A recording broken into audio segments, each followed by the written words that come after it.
In this video, you will learn that even after deep pain and loss, a person can still choose kindness, strength, and humanity.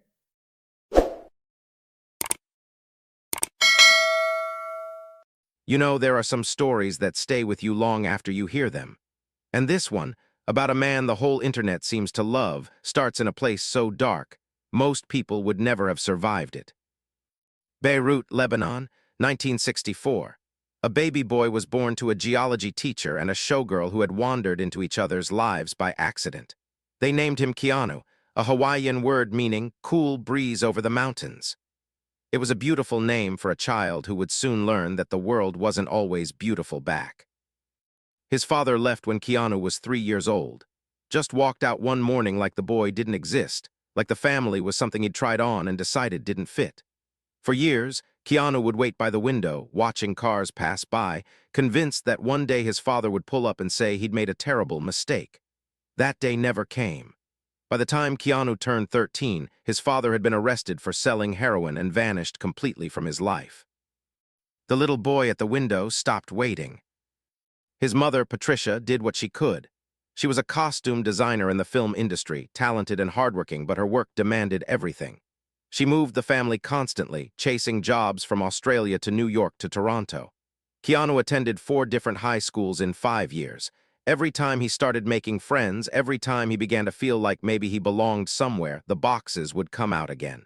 New city, new school. New faces that looked at him like he was an outsider, because he always was. There was something about Keanu that made school particularly cruel. He was dyslexic, struggling with words that seemed to dance and rearrange themselves on the page just to mock him. Teachers labeled him difficult. Classmates called him slow. One school expelled him. Then another. By the time he was 17, the educational system had essentially given up on this quiet kid who couldn't seem to fit into any of the boxes they had prepared for him. But here's the thing about Keanu Reeves that nobody understood yet. While they were busy deciding he was nothing, he was quietly becoming something remarkable. He found hockey first. Something about the ice made sense to him, the speed, the collision, the way everything else disappeared when you were chasing the puck. He became a goalkeeper, a position that demanded you stand alone while the whole world comes at you. His teammates called him the Wall because nothing seemed to get past him. For the first time in his life, people were cheering for him instead of giving up on him. But one night after practice, he wandered into the school auditorium where a theater group was rehearsing. He stood in the shadows and watched a boy his age transform into someone completely different, living inside another person's story. Something clicked in Keanu's chest like a lock finally finding its key. He went home that night and told his mother he wanted to be an actor. She looked at this dyslexic, expelled, struggling kid and said something that would change everything. She said, "Then do it." At 19, with $200 in his pocket and a beat-up 1969 Volvo, Keanu Reeves drove from Toronto to Los Angeles. No connections, no backup plan, no safety net. Just a kid who had been abandoned and dismissed and underestimated his entire life, heading toward a city famous for crushing dreams. He slept in that Volvo for months. He auditioned for roles he didn't get. He watched other actors with wealthy parents and industry connections walk through doors that remained locked for him. There were nights when he sat in that car, hungry and alone, wondering if everyone had been right about him all along. Maybe he was nothing. Maybe he would always be nothing. And then something happened. A casting director saw something in this quiet, intense young man that nobody else had seen. Not talent, exactly. Something deeper. Something wounded and beautiful and completely authentic. But before Keanu Reeves would become the star the world knows today, he would have to survive losses so devastating that most people would have crumbled entirely. Because life, it turns out, was not done testing him. The universe was about to take everything from him, and what he did next is the reason the internet fell in love with him. Los Angeles in the late 1980s was a strange and glittering place for a kid from nowhere. Keanu had started getting small roles, enough to stop sleeping in his car, enough to believe that maybe, just maybe, this impossible dream might actually become real. But Hollywood is a lonely place when you don't play the game, when you don't schmooze at the right parties or say the right things to the right people. Keanu was never good at pretending to be something he wasn't. and in an industry built entirely on pretending. That made him an outsider once again. Then he met River Phoenix, and everything changed. River was already a star when their paths crossed. He'd been nominated for an Oscar at 17, had that rare combination of talent and beauty that made casting directors fight over him. But what drew Keanu to River wasn't the fame or the success. It was the way River looked at the world, like he could see past all the nonsense and straight into what really mattered. River talked about saving the environment when nobody cared about saving the environment. He was vegan before anyone knew what vegan meant. He played music like his soul depended on it and treated every person he met, famous or not, like they were worth his full attention. They became brothers, not by blood but by choice. The kind of friendship where you don't have to explain yourself, where someone just understands the broken parts of you because they have broken parts too. River had his own wounds, a childhood spent in a cult, parents who had exposed him to things no child should ever see, the crushing weight of being famous before he was old enough to understand what fame would cost him. When Keanu and River were together, they could take off the masks that Hollywood demanded they wear. They could just be two damaged kids trying to figure out how to survive in a world that wanted to consume them. In 1991, they made a film together that would become legendary. My Own Private Idaho was raw and strange and beautiful, the story of two young hustlers searching for something they couldn't name. There's a scene in that movie, shot on an empty road in the middle of nowhere, where River's character confesses his love to Keanu's character.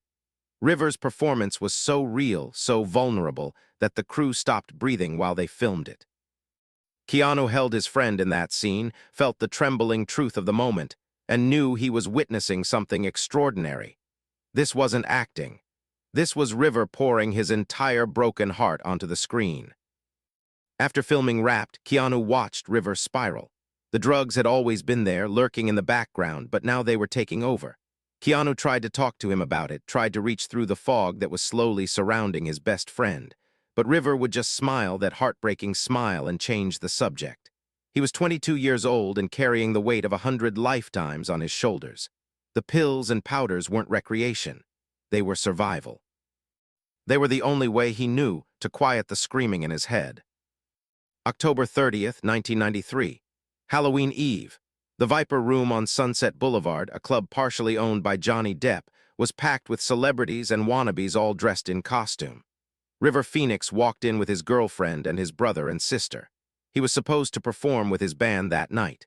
Instead, he ended up in a bathroom with a drug dealer who gave him a speedball, a deadly combination of heroin and cocaine. Just after 1 in the morning on October 31st, River Phoenix collapsed on the sidewalk outside the club.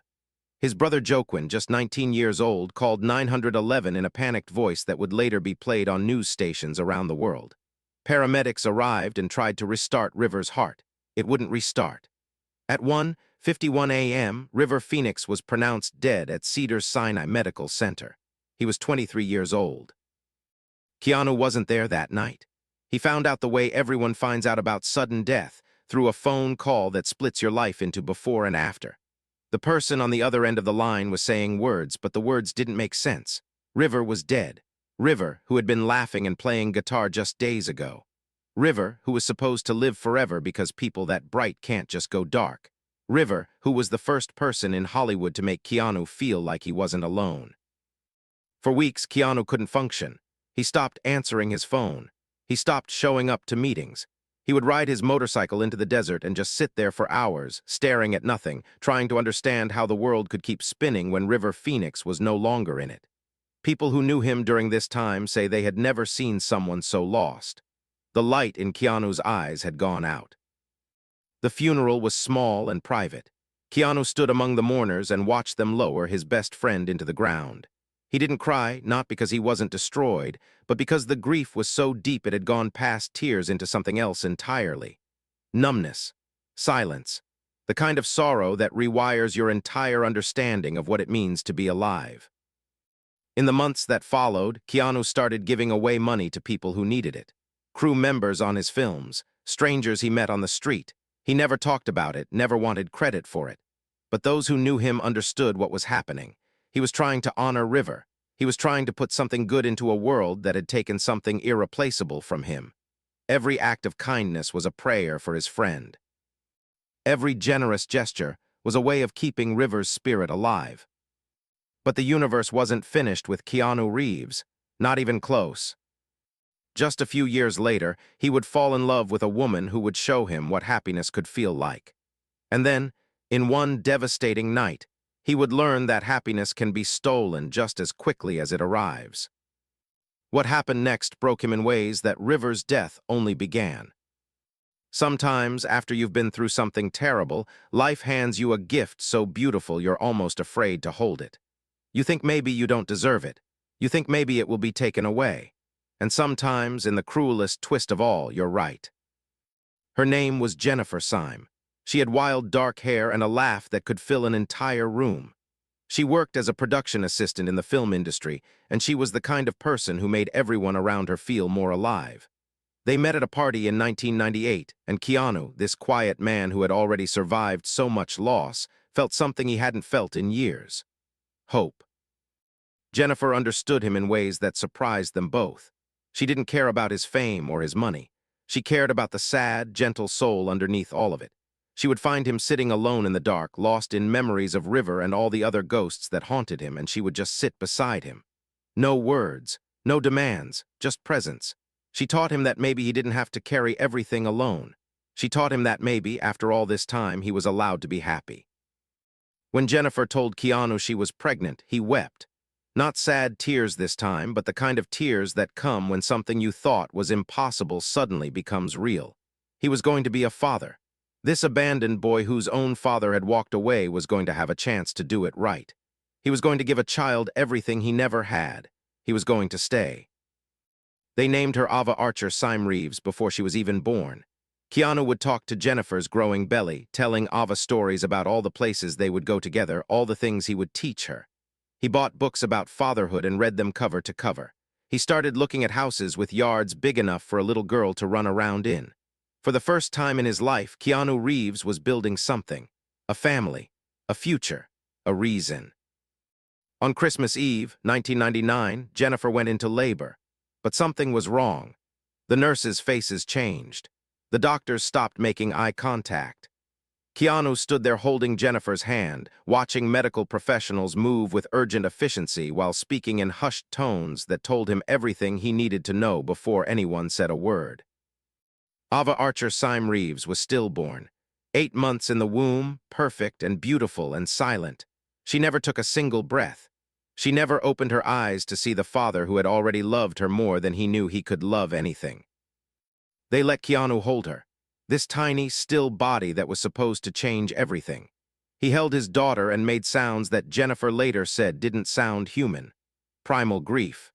The kind that comes from somewhere deeper than the mind, somewhere in the ancient part of us that knows when something irreplaceable has been lost forever. The hospital had a protocol for these situations. A social worker came in with pamphlets about grief counseling. A nurse asked gentle questions about funeral arrangements. But Keanu couldn't hear any of it. He just kept holding Ava, rocking her slightly, as if somehow the motion might wake her up. As if love alone could restart a heart that never got the chance to beat outside the womb. They buried her in a small cemetery in Los Angeles. The gravestone reads simply, Ava Archer Syme Reeves. The funeral was attended by only a handful of people. Keanu stood at the grave long after everyone else had left, standing in the same spot as the sun moved across the sky, unable to make his feet walk away from his daughter. In the weeks that followed, Keanu and Jennifer tried to hold on to each other. But grief is a strange and terrible thing. Sometimes it pulls people closer. Sometimes it tears them apart. Their shared trauma became a wall between them, each reminder of what they had lost making it harder to see what they still had. They separated, though those who knew them said they never stopped loving each other. How could they? They were connected forever by a little girl who existed only as a memory. Jennifer spiraled. She had struggled with depression before, but Ava's death pushed her into a darkness that swallowed her whole.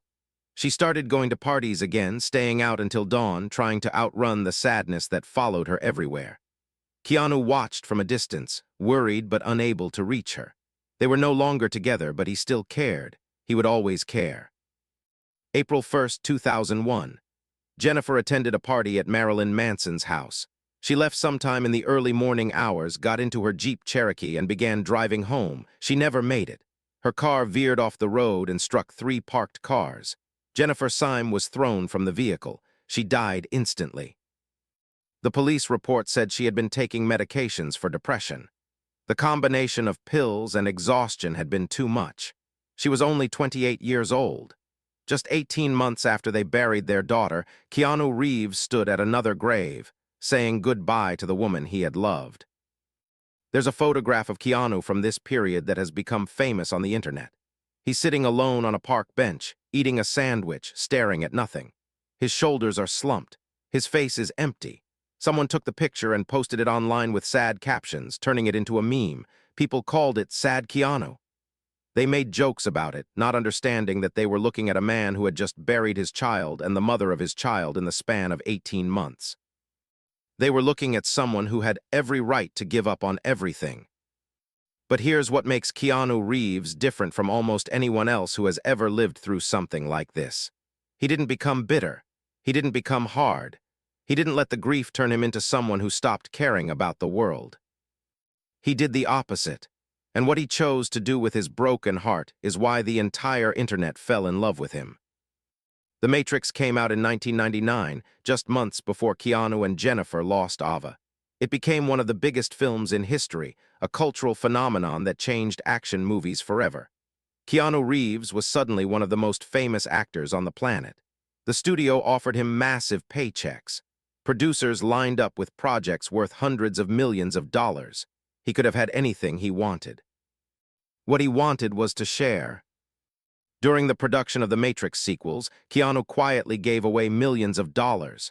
Not to charities where cameras would capture his generosity. Not at fundraising galas where people would praise him. He gave directly to the people who worked beside him, the ones nobody ever notices. He gave $75 million from his back-end profits to the special effects and costume design teams. $75 million. When asked about it later, he simply shrugged and said, "Money is the last thing I think about. I could live on what I have already made for the next few centuries." But it wasn't just the big gestures. It was the small ones that defined him. Crew members from his films tell stories that have become legend in Hollywood. The makeup artist who was going through a divorce and came to work crying one morning, only to find an envelope in her trailer with enough money to cover her legal fees and a note that said, "You deserve to be okay." The stuntman who injured his back and couldn't work for 6 months, who received anonymous payments that covered his rent and medical bills until he recovered. He never confirmed it was Keanu. Everyone knew it was Keanu. There's a story about a set builder named Eric who worked on one of the Matrix films. Eric mentioned casually during lunch one day that his dream was to own a Harley-Davidson, but he'd never be able to afford one. He forgot about the conversation by the end of the day. Keanu didn't forget. Weeks later, after filming wrapped, a brand new Harley was delivered to Eric's house with the keys and a note that said simply, "We did good work together." On the set of Chain Reaction in 1996, just a few years after Rivers' death, Keanu did something that could have ended his career. There was a sound mixer who had been working in the industry for decades, a black man named Chris who faced constant discrimination from studios and crew members alike. One day, a production executive made a racist comment about Chris within earshot of the entire crew. Nobody said anything. People looked at their shoes. The executive smirked, confident in his power. Keanu walked straight up to the executive, looked him in the eye, and said, "If he goes, I go." The executive laughed, thinking it was a joke. It wasn't a joke. Keanu turned around and started walking toward his trailer to pack his things. The executive's face went white. Firing Keanu Reeves would cost the studio millions. The racist comment was never made again. Chris kept his job. When asked about it years later, Chris said it was the first time in his 30-year career that anyone with power had stood up for him. But Keanu's kindness extended far beyond film sets. There are stories from random strangers who have encountered him in everyday life. The young couple whose car broke down on the highway who were picked up by a man on a motorcycle who drove them to a gas station, only realizing later when they saw a magazine that the man was Keanu Reeves. The homeless man in New York City who Keanu sat with for an hour, sharing his food and listening to the man's story. not because cameras were watching, but because nobody was watching.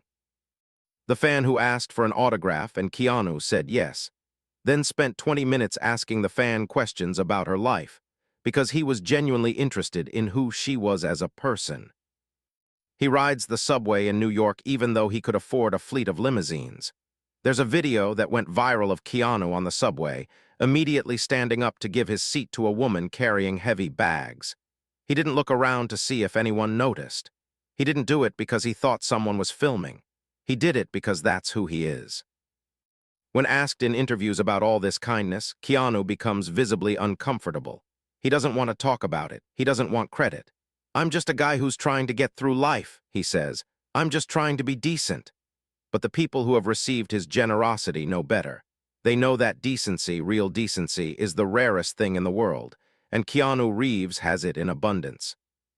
The grief didn't go away. It never goes away for people who have lost what Keanu has lost. But instead of letting the pain destroy him, he transformed it into something else. Every act of kindness was a small rebellion against the cruelty of the universe. Every moment of generosity was proof that loss doesn't have to make you less. It can make you more. And then, when Hollywood had written him off as a fading star from the 90s, when everyone assumed his best days were behind him, Keanu Reeves did something nobody expected. He came back, and he came back harder than ever. By 2010, Hollywood had essentially forgotten about Keanu Reeves. The Matrix was a distant memory. His recent films had underperformed. Industry insiders whispered that he was finished, a relic of a previous era. Younger action stars were taking the roles that once would have been his. He was 50 years old, and in a business that worships youth, 50 might as well be ancient. What nobody knew was that Keanu had been quietly preparing. While the industry dismissed him, he was training in martial arts for hours every day, not for a specific role, just because he believed in being ready. He studied judo and jiu-jitsu with masters who were shocked by his dedication. He trained in tactical firearms until he could reload a weapon with his eyes closed. He pushed his body to limits that would exhaust men half his age. When the script for John Wick landed on his desk in 2013, most of Hollywood had already passed on it.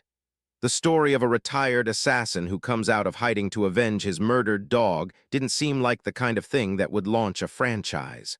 The budget was modest. The expectations were low. Nobody thought it would become a phenomenon. But Keanu saw something in John Wick that others missed. He saw a man defined by grief, a man who had lost everything and was living in the aftermath of unbearable pain, a man who channeled his suffering into something unstoppable. Keanu understood that man. He had been that man. He didn't just act in John Wick. He insisted on doing his own stunts. At 50 years old, he threw himself into fight choreography so demanding that the stunt coordinators, who had worked with the best action stars in the world, said they had never seen anything like it. There's a behind-the-scenes video of Keanu training for the role. He runs through the same sequence 50 times, 60 times, refusing to stop until every movement is perfect. The crew watching him is silent, mesmerized by the intensity of a man who should have been resting on his laurels, but instead was working harder than he had ever worked in his life. John Wick was released in October 2014. It made $88 million on a $20 million budget. Critics praised it as a masterpiece of action filmmaking. Audiences fell in love with this wounded warrior who fought through armies with balletic precision. And Keanu Reeves, the man Hollywood had written off, was suddenly relevant again. But here's what separated Keanu from every other action star who experienced a comeback. He didn't let the success change him. He didn't become the arrogant celebrity that Hollywood would have forgiven him for becoming. He remained exactly who he had always been. During press tour for John Wick, interviewers tried to get him to brag. He deflected every time. "The stunt team is the real story," he would say. "The directors are the ones with vision. I'm just the guy who shows up and tries not to mess it up." When fans asked for pictures, he never touched them without permission, keeping his hands hovering behind them in a gesture that became known as the Keanu hover. It wasn't awkwardness. It was respect. He understood that his fame didn't give him the right to anyone else's body. John Wick 2 came out in 2017 and made more than twice what the first film made. John Wick 3 came out in 2019 and became one of the biggest action films of the year. Suddenly, Keanu Reeves wasn't just relevant. He was legendary. He had achieved something almost impossible in Hollywood. He had reinvented himself at an age when most actors are accepting smaller roles and waiting for the retirement phase of their careers. And through all of it, the stories of his kindness kept multiplying. A production assistant on John Wick 3 told a story about finding Keanu alone in the hallway after a 16-hour day. He was exhausted, barely able to keep his eyes open. But when the assistant asked if he needed anything, Keanu asked her how she was doing. She started crying, overwhelmed by the demanding shoot. Keanu sat with her for an hour, listening to her talk about her sick mother and her financial struggles. The next week, she received a letter informing her that her mother's medical bills had been paid anonymously. He never confirmed it. He never would. Because for Keanu Reeves, kindness was never about recognition. It was about being the person he wished someone had been for him when he was a broken kid with no father and no home, and no one to tell him that he mattered. But there was still one question that everyone kept asking. Why was this man so beloved by the internet? Why did strangers around the world treat him with such genuine affection? The answer, it turns out, was simpler and more profound than anyone expected. There's a moment in an interview from 2019 that has been watched by millions of people. Stephen Colbert asked Keanu Reeves what he thought happens after we die. It was the kind of question that celebrities usually deflect with a joke or a spiritual platitude. Keanu went silent. For several long seconds, he said nothing at all. The audience shifted uncomfortably. Colbert waited. And then Keanu, this man who had lost his father and his best friend and his daughter and the woman he loved, looked directly into the camera and said, "I know that the ones who love us will miss us." That's it, that's the whole answer. No grand philosophy, no religious certainty, no pretending to have answers he doesn't have. Just a simple, devastating truth spoken by a man who understood loss better than most people ever will. The internet watched that clip and something shifted. This wasn't the movie star they thought they knew. This was someone real, someone who had suffered and survived and somehow remained gentle. In an age of carefully managed celebrity personas and polished social media presentations, Keanu Reeves was offering something revolutionary: authenticity. The Keanu is immortal. Memes started as a joke. People noticed that photographs of him from different decades showed a man who seemed to barely age. They created elaborate theories about him being a vampire or a time traveler. But beneath the humor was something genuine. People wanted Keanu Reeves to be immortal. They wanted this kind, sad, beautiful man to live forever because the world needed people like him to exist. When videos surfaced of Keanu doing ordinary things, giving up his subway seat, helping a stranger with directions, carrying a crew member's equipment, they went viral instantly. Not because the acts themselves were extraordinary, but because they contradicted everything people had come to expect from the rich and famous. Here was a man worth hundreds of millions of dollars who still behaved like he had something to prove, like he remembered what it felt like to be nobody, like he had never forgotten the kids sleeping in a Volvo. At the E3 gaming convention in 2019, when Keanu appeared on stage to announce his role in Cyberpunk 2077, someone in the audience shouted, "You're breathtaking." Without missing a beat, Keanu pointed at the crowd and shouted back, "You're breathtaking, you're all breathtaking." The moment went viral within minutes. But what people didn't see was Keanu after the show, staying for hours to meet fans who had waited in line, asking each of them about their lives, remembering names, making everyone feel like they were the only person in the room. He turned 55, then 56, then 57, and still refused to slow down. He started a motorcycle company with a friend, building custom bikes by hand, not because he needed the money, but because he loved the craft of making something real. He gave generously to cancer research, quietly funding programs that got no publicity. He showed up for co-stars and crew members at every stage of his career, treating the newest production assistant with the same respect he showed studio executives. When the pandemic hit in 2020, Keanu didn't disappear into a mansion while the world suffered. He checked in on people. He donated to relief funds without announcing it.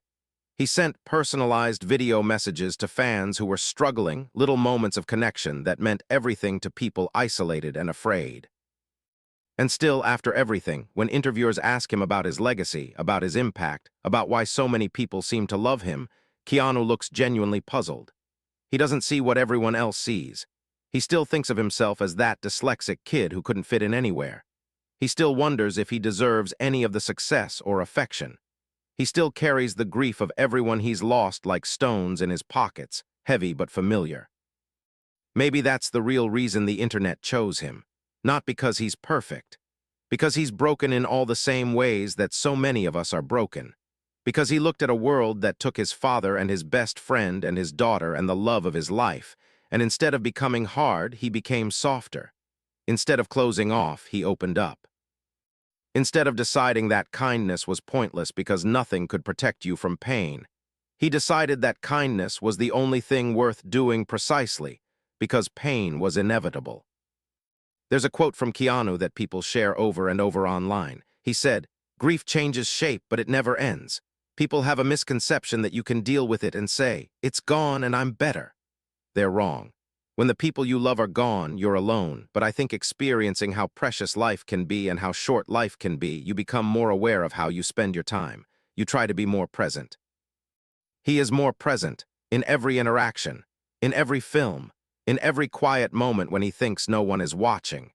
He is here, fully here, in a way that most people never achieve. And somehow, across the strange digital wilderness of the internet, millions of people can feel it. The boy nobody wanted became the man everybody loves. Not because he sought that love. Not because he did anything to earn it in the way that celebrities usually earn adoration. But because he survived the unsurvivable and emerged with his heart still open. There's a reason his name means cool breeze over the mountains. Because that's what he is. Something refreshing, something natural, something that moves through the world gently, touching everything it passes without demanding anything in return. Keanu Reeves is not a perfect man. He would be the first to tell you that. He's made mistakes. He's had failures. He's struggled with demons that the public will never fully know. But in a world that seems to reward cruelty and selfishness and the hardening of hearts, he chose a different path. He chose kindness. He chose humility. He chose to be the kind of person who makes the world slightly better just by being in it. And that, in the end, is why the internet loves him. Because in Keanu Reeves, they see proof that goodness is possible. That suffering doesn't have to destroy you. That you can lose everything and still choose to be gentle. That you can be famous and wealthy and still give up your subway seat for a stranger.